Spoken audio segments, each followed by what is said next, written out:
गरीब की नवरात्रि। राजू एक गरीब आदमी था। वो कुंदन नगर नाम के एक गांव में रहता था। राजू एक मूर्तिकार था। वो भगवान की मूर्तियां बनाता था। वो मूर्तियां तो बनाता था पर उन पर भरोसा नहीं करता था, क्योंकि बचपन से ही उसने बड़ी गरीबी देखी थी। उसके माँ बाप भी बहुत गरीब थे। जब वो 10 साल का था तभी उसके माँ बाप गुजर चुके थे। तब से उसने अकेले ही अपने आप को संभाला था। पता नहीं लोग क्यों इतना पैसा खर्च करते हैं ये मूर्तियां खरीदने में। लेकिन मुझे क्या, मेरे लिए तो अच्छा ही है। जय हो माता रानी। मैंने आज आपका व्रत रखा है। माँ, अपना आशीर्वाद अपनी इस बेटी पर बनाए रखना। जय माता दी। ये है दुर्गा। दुर्गा के माँ बाप भी बचपन में ही गुजर चुके थे। तब से उसके भैया भाभी ने उसे संभाला था। उसके भैया भाभी बहुत खराब थे। वो उस पर बहुत अत्याचार करते थे। दुर्गा देवी माँ की बहुत बड़ी भक्त थी। उसकी यही आदत उसके भैया भाभी को पसंद नहीं थी। दुर्गा पूजा पाठ में बहुत विश्वास रखती थी। वो हर साल चाहे कुछ भी हो, नवरात्रि में दुर्गा माँ का व्रत रखती थी और पूरी श्रद्धा के साथ पूजा पाठ करती थी। एक बार की बात है, दुर्गा घर के मंदिर में पूजा कर रही थी कि तभी उसकी भाभी आती है और उसे कुछ कहने लगती है। क्यों री, घर का सारा काम छोड़कर भगवान के सामने बैठी है? काम कौन करेगा? तेरी अम्मा? भाभी, देख रही हो ना, आज मेरा नवरात्रि का व्रत है और तुम आ गई मेरी पूजा में बाधा डालने। अभी कर दूंगी सारा काम। इतने में उसके भैया भी आ जाते हैं। वो भी उसे डांटने लगते हैं और कहते हैं। एक तो हम पहले से ही इतने गरीब हैं, ऊपर से ये हमारे सिर पर बैठी है। कुछ काम तो करती नहीं, बस सारा दिन इधर उधर मटकती रहती है। हाँ जी, आप ठीक कह रहे हो। अब तो इसकी शादी भी करनी पड़ेगी और हमारे पास तो कुछ भी नहीं जो इसकी शादी कर सके। कौन ले जाएगा इसे बिना दहेज के अपने घर? ये सारी बातें दुर्गा सुन रही थी। उसे ये सब सुनकर बहुत दुख होता है। वो अपनी पूजा खत्म करके घर के काम करने लगती है। कुछ समय बाद रात हो जाती है। दुर्गा अपने कमरे में सो रही थी कि तभी दरवाजे पर खटखट की आवाज होती है। एक बूढ़ा सा आदमी आता है। उसके भैया भाभी दरवाजा खोलते हैं। वो आदमी घर के अंदर आता है और उसके भैया भाभी को बहुत से पैसे देता है और कहता है। देखो किशोर, ये रहे पैसे, और बाकी के पैसे कल सुबह जब तुम दुर्गा को मेरे घर पर लेकर आओगे। कल सुबह सही समय पर आ जाना। मैंने शादी की सारी तैयारी कर ली है। कल से दुर्गा मेरी हुई। हाँ हाँ सेठ जी, आप तनिक भी चिंता ना कीजिए। हम कल सही समय पर दुर्गा को लेकर आ जाएंगे और उसका कन्यादान भी कर देंगे। हाँ सेठ जी, हम कल सुबह सही समय पे आ जाएंगे। आप तो बस शादी की तैयारी कीजिए। सेठ जी वहां से चले जाते हैं और उसके जाने के बाद दोनों खुशी से बातें करने लगते हैं। देखो, इसे कहते हैं एक तीर से दो शिकार करना।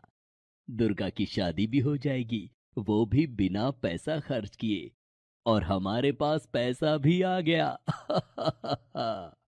दुर्गा ये सब चुपके से देख रही थी। वो बहुत डर जाती है। हे भगवान, ये सब क्या करने जा रहे हैं? मेरे पिता की उम्र के इंसान से मेरी शादी करना चाहते हैं। हे माता रानी, कुछ राह दिखा, कुछ राह दिखा अपनी इस गरीब दासी को। दुर्गा रात के समय ही घर से भाग जाती है और भागकर कुंदन नगर पहुंच जाती है। भागते भागते वो राजू की दुकान के सामने आ जाती है और वहीं पर सो जाती है। अगले दिन सुबह जब राजू दुकान पर पहुंचता है तो देखता है कि उसकी दुकान के बाहर एक लड़की सो रही थी। वो उसको उठाता है। कौन हो तुम, और मेरी दुकान के बाहर क्यों सो रही हो? मेरा नाम दुर्गा है और मैं एक समय की मारी हुई दुखिया हूँ, जिसे उसके भैया भाभी एक बूढ़े इंसान को बेचने जा रहे थे।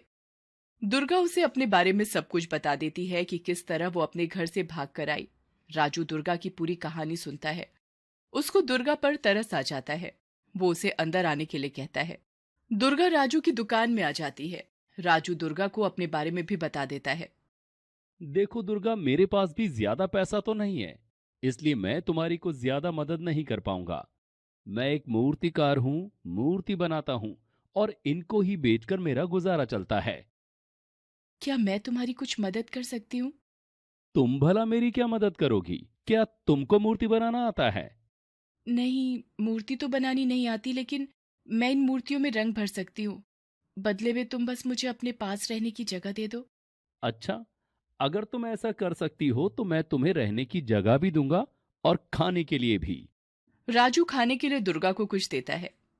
ये लो, भूखी होगी, कुछ खा लो। नहीं, आज मेरा नवरात्रि का व्रत है। अरे दुर्गा, गरीब की क्या नवरात्रि? और मैं तो वैसे भी ये सब नहीं मानता। क्या आप माता रानी को नहीं मानते? वो तो सब पर भला करने वाली हैं।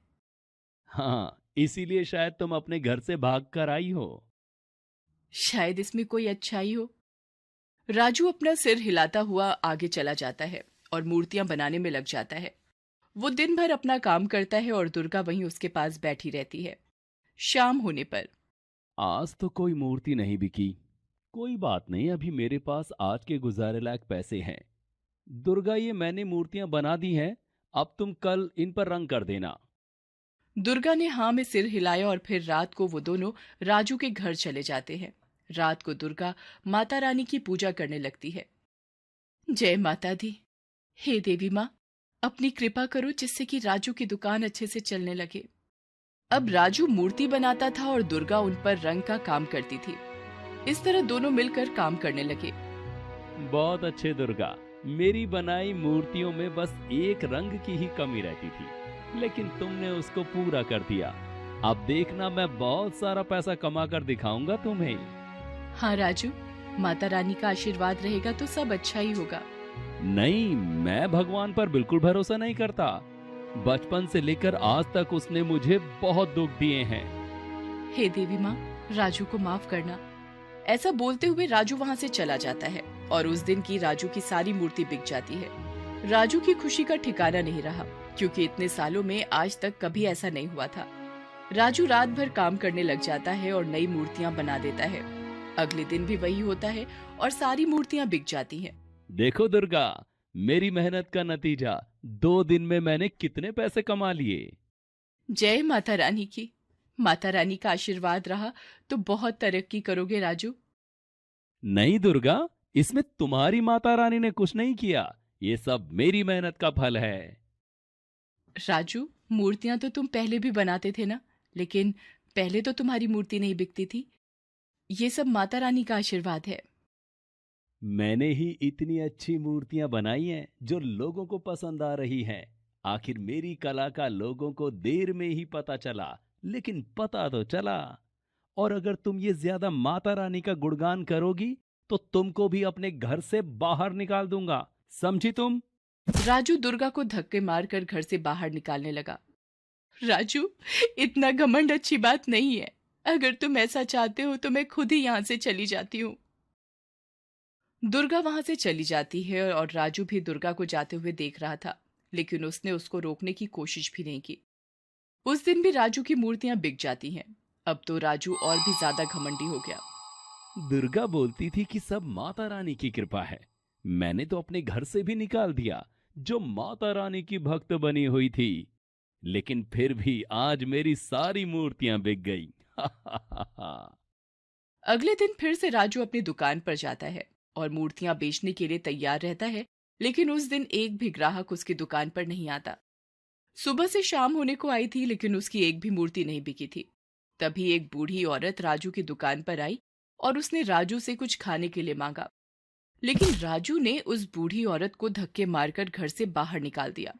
चल भाग यहां से, अभी तक बोनी भी नहीं हुई और ये भीख मांगने आ गई। रात होने को आई थी, लेकिन आज राजू एक भी मूर्ति नहीं बेच पाया।